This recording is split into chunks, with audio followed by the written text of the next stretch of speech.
ISKCON নিয়ে আজকে একজন আইনজীবী দুইটা পত্রিকা নিয়ে আদালতের দৃষ্টিতে আনেন, সুও মোটো রুল ইস্যু করার জন্য প্রার্থনা করেন এবং তার প্রার্থনার মূল প্রতিপাদ্য বিষয় ছিল ইসকনকে যাতে নিষিদ্ধ করা হয় এবং আইন শৃঙ্খলা রক্ষাকারী বাহিনীর উপরে যাতে নির্দেশ দেওয়া হয় সর্বোচ্চ গুরুত্ব দিয়ে এই ঘটনাটি তদন্ত করে দোষীদের আইনের আওতায় আনা এবং এমার্জেন্সি ডিক্লেয়ার করানোর জন্য আগামী অন্তত 2 সপ্তাহ। এই পরিস্থিতিতে আদালত আমাকে ডেকে পাঠান। আমি আদালতের সামনে গিয়ে বলি, ইসকনের ইস্যুটা যেটা, এটা দুর্ভাগ্যজনক। যে আইনজীবী এটা এনেছেন তার হৃদয়ে যে রক্তক্ষরণ হচ্ছে, এই রক্তক্ষরণ বাংলাদেশের 18 কোটি মানুষের হৃদয়েই হচ্ছে। এটা অনাকাঙ্ক্ষিত ঘটনা। এই ঘটনা একটি ক্রিমিনাল অফেন্স। সরকার গুরুত্ব সহকারে এই ঘটনাটিকে দেখছেন এবং এইটার যথাযথ আইনি পদক্ষেপ সরকার নেবেন।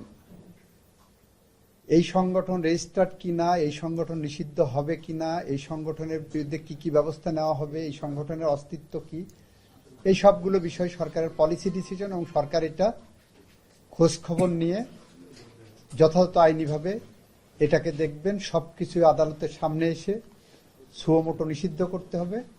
এই প্রক্রিয়ার সাথে আপনাদের জুডিশিয়াল রিভিউয়ের যে অ্যাকশন, সেটা যাওয়া উচিত না বলে আমি মনে করি। এটা সাংবিধানিক আইনের সাথে কতটুকু যাবে সেটাও আমাদের বিবেচনা করতে হবে, আমাদের দেখতে হবে। এই কারণে এই রুলটা বা এই নির্দেশনাটা এখন প্রয়োজন আছে বলে মনে করছি না। এটা প্রিম্যাচিউর। দেখেন সরকার কি করছে, দেখেন বিষয়টা কিভাবে হ্যান্ডেল হচ্ছে, সব পর্যালোচনা করে তারপরে যদি হয় তখন প্রপার ওয়েতে আসলে এটা দেখা যেতে পারে। আদালত অ্যাপারেন্টলি মনে হলো যে আমাদের বক্তব্যে সন্তুষ্ট। আদালত বললেন যে ঠিক আছে, কতটুকু প্রোগ্রেস আছে কালকে একটু সকালে ওনাদেরকে জানাতে বলেছেন, আমি জানাবো। এই আজকের ঘটনা। আচ্ছা, আরেকটা বিষয় হলো, আপনি এই আইনজীবী মৃত্যুর ঘটনায় আপনার কাছে বেশ কয়েকজন তাদের উদ্বেগের কথা বা কষ্টের কথা বলতে এসেছেন। আপনারা কিছু সিদ্ধান্ত নিয়েছেন, একটু জানাবেন? আমরা কোনো সিদ্ধান্ত এখনো নেইনি। আমি বার কাউন্সিলের পদাধিকার বলে বার কাউন্সিলে আমি সভাপতি। বাংলাদেশের প্রতিটা আইনজীবীর অভিভাবক হিসাবে আমার একজন আইনজীবী ভাই যখন মারা যান তখন এটা আমারও হৃদয়ে রক্তক্ষরণ হয়।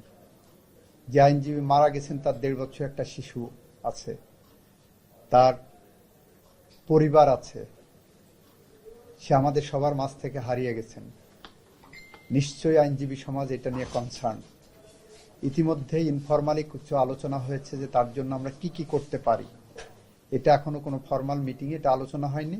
আলোচনা হলে তখন আপনারা জেনে যাবেন।